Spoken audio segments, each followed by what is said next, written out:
लोक उद्धाराची आणि विकासाची कामं करण्यासाठी ज्यांनी खासदारकीच्या निवडणुकीसाठी रणशिंग फुंकलंय अशा आपल्या सर्वांचे लाडके लोकनेते सन्माननीय आदरणीय कोकण रत्न निलेशजी साबळे साहेब यांना मी विनंती करतो की आजच्या वाड्यातील संवाद मेळाव्यामध्ये आपण उपस्थित सर्वांशी संवाद साधून लाख मोलाचं मार्गदर्शन आम्हा सर्वांना करावं। आजच्या आपल्या वाडा येथील छोटेखानी संवाद मेळाव्यासाठी वंचित बहुजन पार्टीकडनं उपस्थित असलेले जाधव साहेब, मंदाताई, माझे आईबाबा, पठारे सर, शिवाजी सर, सर्व ज्येष्ठ आईबाबा लेवलचे सर्व मंडळी आणि उपस्थित सर्व बंधू भगिनी, सर्वांना माझा नमस्कार। आता 1 महिन्यानंतर आपलं मतदान आहे। मतदानामध्ये ज्याला त्याला कोणाला चिखलफेक करायची ती करू दे। माझे आपल्या नानागाव यांची पूर्ण, ज्यांनी यूट्यूबवरती नीटचा अभ्यास केला होता, या विद्यार्थ्याची पूर्ण मेडिकलची MBBSची फी 16-16.5 लाख रुपये आपल्या जिजाऊकडून भरण्यात आलेली आहे। आणि त्या विद्यार्थ्याला पूर्ण शिक्षणाची जबाबदारी आपण घेतलेली, का पहिलंच वर्ष थांबून नाही, पुढे MD MS त्याला जे शिकायचं आहे ते शिकवण्याची जबाबदारी आपली। दुसरं उदाहरण द्या, समृद्धी जाधव म्हणून खानेवलीची मुलगी आहे, जी मुलगी अत्यंत गरीब समाजात जन्माला आले, परंतु ती हुशार होतकरू आहे। 11वी 12वीला आपल्या झडपोलीच्या कॉलेजमध्ये होती। तिचा वाराणसी इथे IITला नंबर लागलेले बसलेही असतील इथे। या विद्यार्थिनी अंध आहे, तिच्या आईबाबांच्या बरोबर जिजाऊही तिच्या बरोबर आहे। आता ती रेडिओ जॉबचे झाले, या वर्ष 3रं आहे। तुम्ही काही करून त्याची फी भरा, नाही तर उद्याला तिला परीक्षेला त्याला भरू देणार नाही।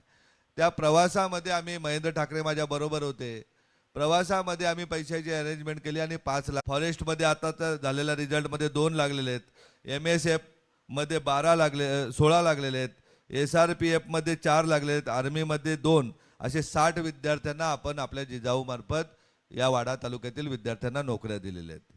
इतर मदत जे हॉस्पिटल आणि शिक्षणासाठी इतर मदत आपण 2857 लोकांना केलेले आहे। सध्या ते वाचनालयातील विद्यार्थी 187 आहेत, हॉस्पिटलमध्ये हजारोच्या संख्येने येत आहेत। महिला लाभार्थी आहेत, आपले मेहंदी क्लासेस, शिवण क्लासेस, विविध प्रकारचे क्लासेस करण्यामध्ये 4162 आहेत। आपल्या त्या ग्रुपवरती सर्व गाववाईज नावं टाकली जातील, कैलास टाकून घ्या। आणि त्यातले 28 जानेवारीच्या सभेमध्ये आपल्याला शेवटचा मतदार खासदार करायचा आहे। मग परत तुम्ही सांगाल का तुम्ही वाडा तालुक्यासाठी काय केलं? मुख्यमंत्री तुमचे आता जवळचे, आधीचे मुख्यमंत्री जवळचे, मी अगोदरचे मुख्यमंत्री देवेंद्रजी फडणवीस असतानाही सांगितलं होतं, वाड्या तालुक्यामध्ये आपल्याला कृषी शिक्षणाबाबत मला मेलेली इंडस्ट्री ती जिवंत करण्यासाठी मी प्रयत्न करतोय, का जेणेकरून आपल्याला एक जिजाऊचा संस्थापक म्हणून प्रयत्न करतोय, का मला ही वाड्याची इंडस्ट्री, ज्याप्रमाणे बाजूला सेलवास गुजरातला विजेचे रेट आहेत, इंडस्ट्रीसाठी ज्या सोयी सवलती आहेत त्या सोयी सवलती वाड्याला निर्माण करून द्या। कारण इथली इंडस्ट्रीमधले 80% कंपन्या बंद पडल्यामुळे आमच्या तालुक्यामध्ये प्रचंड बेकारी आलेले, बिल्डर्स लोक संपलेले आहेत, किराणा दुकानदारापासून, मटनवाल्यापासून, चहावाल्यापासून सगळ्याच लोकांची आर्थिक अडचणीमध्ये आहेत। त्या आर्थिक अडचणी सोडवण्यासाठी इथली इंडस्ट्री पुनरुज्जीवित करण्यासाठी मी प्रयत्न करतोय।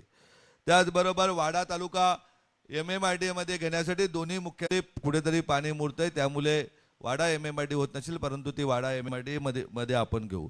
त्याचबरोबर हॉस्पिटल बाबतही आपण वारंवार वाड्याच्या फॉलोअप घेतलेले, त्याचीही लेखी पत्र आपल्याकडे आहेत, का वाड्याचं रुग्णालय सिव्हिलच्या धर्तीवरच झालं पाहिजे। मोठा तालुका आहे, विक्रमगड जव्हारहून येणारे पेशंट किंवा वाडा भिवंडी रस्त्यामध्ये घडणारे अपघात बाजूला मनोर साईड करून घेईल, का उद्या कृषी विज्ञान केंद्र राहू दे, APMC मार्केट वाड्याला नवी मुंबईसारखा आणण्याचा असू दे, ज्या ज्या गोष्टी सांगितल्या, MMIDचा विषय राहू दे, वाडा भिवंडी काँक्रिटीकरण रस्ता तो आत्ताच मंजूर झाला, त्याचा टेंडरही पावसाळ्यानंतर निघेल, तोही रस्ता व्यवस्थित क्वालिटीमध्ये आपण सर्वजण करून घेऊ। मेट्रोबाबत आपण 100% मृत्युमुखी पावली तर त्याची सर्वस्वी जबाबदारी एक लोकप्रतिनिधी माझी असेल, मी सांगणार नाही या जिल्हा परिषद सदस्याची आहे का या आमदाराची आहे, ते एक लोकप्रतिनिधी म्हणून माझी असेल, एवढं मी तुम्हाला नक्कीच सांगतोय। या तालुक्यामधले जे रस्ते खराब असतील ते रस्ते व्यवस्थित करून देण्याची माझी जबाबदारी। कोणी गरीब राहता कामा नये, अगदी ज्या ज्या सरकारच्या योजना आहेत ते शेवटच्या व्यक्तीपर्यंत मिळवून देण्यासाठी तिथे काय माझे कोण कॉन्ट्रॅक्टर नसतील का, कुठल्या फंडाचे मला कमिशन लागणार नाही। कारण आजही जरी किती जीवन जगत असलो तरी सुद्धा आजही तुमच्या इतकाच मी या पत्र्याच्या तलतलत्या उन्हामध्ये बसलेले, म्हणजे एवढे शरीराची माझी कॅपॅसिटी आहे आणि चटणी भाकरी खाऊन मी आनंदात आहे। मी परवाचाच किस्सा छोटासा सांग, मी जेवायला येणार, बाबांना कॉल करतो, बाबांचा कॉल लागत नाही, बाबा SMS बाबा जेवून झोपले होते. मी एका व्यक्तीला गेटवर उतरवलं, त्याला सांगितलं शाळेवरती पत्रकार थांबलेत, मी पत्रकारांची प्रेस कॉन्फरन्स घेतो, तिथपर्यंत तू बाबा मम्मीला सांग काहीतरी खिचडी भात वगैरे जेवण बनवून ठेव. तो पत्रकार मित्र पण माझा बसला, बाबांशी गप्पा मारत, दोघे गप्पा मारत बसले. मला 10 मिनिटात बोईसरच्या कार्यक्रमाला निघायचं होतं, मीच घरी नव्हती, तेही मला कळले नाही. आणि मग खारा बटाटा काय बनवलेलं होतं ते आम्ही गरम केलं आणि दोघं जण आनंदात, मी आणि तो माझा मित्र जेवलो. बाबा बाबांच्याच कामामध्ये होते. तरी त्याच्यामध्ये आम्हाला काय दुःख वाटत नाही. जे काय खायला माझ्या गरजा खूप लिमिटेड आहेत. तर शेतमजुराचं दुःख काय असतं, व्यावसायिकाचं दुःख काय असतं, या सगळ्या गोष्टीची मला कल्पना आहे. मला काही गोष्टी नाही कळत का आपल्यातीलच काही लोक फितूर असतात आणि ते उगाच स्टंट करण्यासाठी इकडून तिकडून लोक बोलून बिटेका घेतात. परंतु मला एवढं दिसतं का मी चांगला आहे तर माझ्या डोळ्याला सर्वच लोक चांगले दिसतात आणि या चांगल्या लोकांसाठी मला काम करायचं आहे, शेवटच्या लोकांसाठी काम करायचं आहे. प्रत्येक बाबासाहेबांच्या घटनेतील जी कल्पना आहे का प्रत्येक मतदार राजा हे दैवत असतं आणि या दैवताची पूजा करण्यासाठी मला लोकप्रतिनिधी व्हायचे आहे. त्यासाठी आपल्या आशीर्वादाची गरज आहे. जिजाऊ मार्फत काय करणार, तर जिजाऊ मार्फत आपल्याला इतकंच सांगतो, या सरकारचे दवाखाने आहेत ते तर व्यवस्थित करू, सरकारच्या शाळा आहेत त्याही व्यवस्थित करू, पण माझ्या वाडा तालुक्यासाठी परली विभागामध्ये एक चांगली सीबीएसई शाळा करू, एक सोनाला विभागामध्ये सीबीएसई शाळा करू. मी इथे भाऊजी आणि माझी बहीण बसलेले, खुपरीचे सरपंच बसलेले आहेत. यांनी जागा जर कुठे स्वस्त्यात विकत नाही घेतली तर मी माझ्या बहिणीच्या जागेमध्ये एक खुपरीला सीबीएसई शाळा सुरू करेन.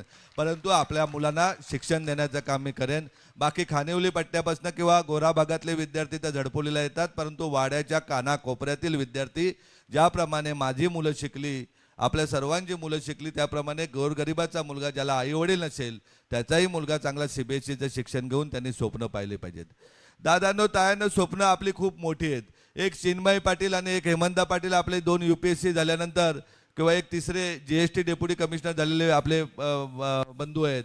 या तिघांमुळे काय समाजामध्ये जिथे जिथे अडचण आल्यानंतर त्यांची काय मदत होते हे मी स्वतःने अनुभवलेले.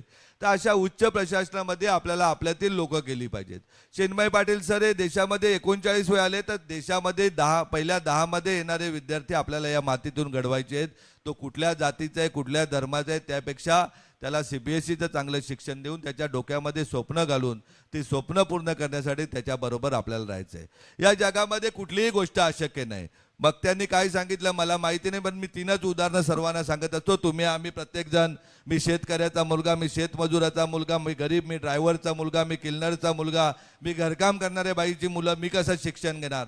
तर दादांनो तायांनो, ज्या मुलाला आई नव्हती, लहानपणी गेली होती, ज्या मुलाचे वडील इंजिनिअरिंग शिक्षण घेत असताना गेले, आपल्या शशांक ठाकरेंनीच माझी त्याची भेट करून दिली, त्या मुलाला UPSC करून IPS ऑफिसर भरवणारी आपली जिजाऊ. मुलुंडच्या कचरा ढिगामध्ये कचरा उचलणारी, जिच्या आईचा वडिलांनी मर्डर केला, वडील जेलला, आई गेली होती. अक्षरशः आपण कल्पनाही करू शकत नाही अशा अवस्थेमधली त्या मुलीला उचलून आपली जिजाऊ आणते आणि तिला पुढचं शिक्षण करून तिला हॉटेल मॅनेजमेंटचं शिक्षण देते आणि आज एका 5 स्टार हॉटेलमध्ये ती नोकरी करते. तिला नोकरीला लावणारी आपली जिजाऊ. तिसरी घटना तर आपल्याला सांगतोय, आपल्याच भागातील सूर्यमालच्या पुढची एक आदिवासी मुलगी मोहिनी भारमल नावाची, जिचं लग्न वागले इस्टेट भागात ठाण्याच्या मुलुंडच्या बाजूला करून दिलं होतं. अगदी 19 वर्षाची ती तरुणी होती. सुक्या गुन्ह्या गोविंदात नवरा ती आणि सासू संसार चालला होता आणि तेवढ्यातच नवरा, तिच्या मोठ्यात 2.5 महिन्याचं बाळ असताना नवरा तिचा निधन होतो, हार्ट अटॅकने जातोय. त्या मुलीची काय अवस्था असेल, सासू तिला धीर देते, तिला ठेवलं जातं. ठेवल्यानंतरची गंमत सांगतोय का त्या मुलीला जे लोकांची धुंडीमांडी करायची ती मुलगी, तिला जिजाऊ भेटते आणि जिजाऊ मिळाल्यानंतर जिजाऊच्या पोलीस अकॅडमीत येते आणि 5-7 हजार रुपये त्या दोघीजणी मिळून तिघेजण गुन्ह्या गोविंदाने शिकत असतात, अशा राहत असतात. अशा वेळेस तिला जिजाऊचा आधार भेटतो. ती जिजाऊच्या पोलीस भरती केंद्रामध्ये येते. पोलीस भरती केंद्रामध्ये आल्यानंतर तिला क्लासला थांबत नाही म्हणून आमचे परेश सर, केदार सर विचारतात का थांबत नाही. त्यावेळेस ती सांगते का मला रडायला लागते, का मला धुणीभांडी केली नाही तर माझं पोरगं उपाशी राहील. तिला त्याच दिवशी आधार देणारी आपली जिजाऊ का तू 7 हजार रुपये तू आणि सासू कमवते, तुला 15 हजार रुपये घे, परंतु तू पूर्ण दिवस इथे थांब, अभ्यास कर. आणि तीच मुलगी नंतर आपण झडपोलीला आणतो. मुंबई महानगरपालिकेमध्ये अग्निशामक दलाची भरती निघते, 800 जागाची, त्यामधील 109 विद्यार्थी आपल्या अकॅडमीतून लागतात, त्यामध्ये ती मोहिनी भारमली लागते. हे काम तुमचं आमचं आपल्या जिजाऊचे, हे काम लोकांपर्यंत पोहोचा. आपल्याला काही खोटं सांगायचं नाही. आपण छातीडोकपणे सांगतो वाड्याचा ग्रीन पार्क नावाचं हॉटेल जे दारूचं दुकान होतं, लॉजिंग अँड बोर्डिंग होते, तिथे कुठलीच चांगली गोष्ट होत नव्हती. तिथे आज 60 मुलांना नोकऱ्या देणारे ते अकॅडमी झालेले. शेकडो हजारहून जास्त मुलांना स्पर्धा ITI करणारे ती मुलं आहेत. 4000हून आमच्या भगिनी तिथे शिक्षण घेऊन ते स्वतःच्या पायावर उभ्या राहा. 4162 भगिनी करणारी, पायावर उभी करणारी आपली जिजाऊ. आपल्याला प्रत्येकाला मायक्रो प्लॅनिंग करायचं आहे. घरभेदी तर छत्रपती शिवाजी महाराजांच्या राज्यातही होते किंवा सर्वांच्याच बाबासाहेबांना त्रास देणारे होते, परंतु आपल्याला बाबासाहेबांचा इतिहास सांगायचा आहे, छत्रपती शिवाजी महाराजांचा इतिहास सांगायचा आहे का. तुटपुंच्या फायद्यासाठी कृपया आपण स्वार्थ बाजूला ठेवा, एवढं सर्वांना कळकळीची विनंती करा. काळ वाईट आहे, काही लोक बोलतील, काही कुत्री भुकत असतात, त्या कुठल्याही भुकणाऱ्या कुत्र्याकडे चालू नका. हाती चले बाजार, भुके कुत्रे हजार, हा एकच विचार डोक्यात घ्या. ज्यांना कोणालाही आपल्या नावाशिवाय त्यांचं सकाळी पोट भरत नाही, अशा कुठल्याही व्यक्तीला प्रत्युत्तर देऊ नका, त्यांना मोठं करू नका. आपली लढाई खूप मोठ्या लोकांची आहे. आपण लढाई लढतोय ते आपल्या मायबाप 21 लाख मतदारांसाठी लढतोय. त्याच्यामुळे अशा भुंकणाऱ्या कुत्र्याकडे वाडेकरांना सांगतोय, अजिबात लक्ष देऊ नका. आपण पोहोचूया, आपण एका विचाराने पोहोचूया. प्रत्येकाला प्रशासनाला कळतंय, संपूर्ण प्रशासन आपल्या बरोबर आहे, कारण त्यांना कळतंय जिजाऊ नक्की काय काम करते, एक शेतकऱ्याचं पोरगं काय काम करतं. आणि त्यामुळेच आपला प्रत्येक कार्यकर्ता, मी अभिमानाने सांगतो, प्रत्येक कार्यकर्ता जसं मी आईबाबांबरोबर आहे तसा प्रत्येक कार्यकर्ता राहू दे, आमची भगिनी राहू दे, ही मी अगदी अभिमानाने आपल्याला सांगतो. ज्याला कोणाला हृदय, ज्याला कोणाला जिजाऊचं खरं खुरं काम माहिती आहे का, जिजाऊ काय कोणाच्या पैशावर नाही झालेली, जिजाऊ कुठल्याच व्यक्तीकडून एकही रुपया न घेता काम करते.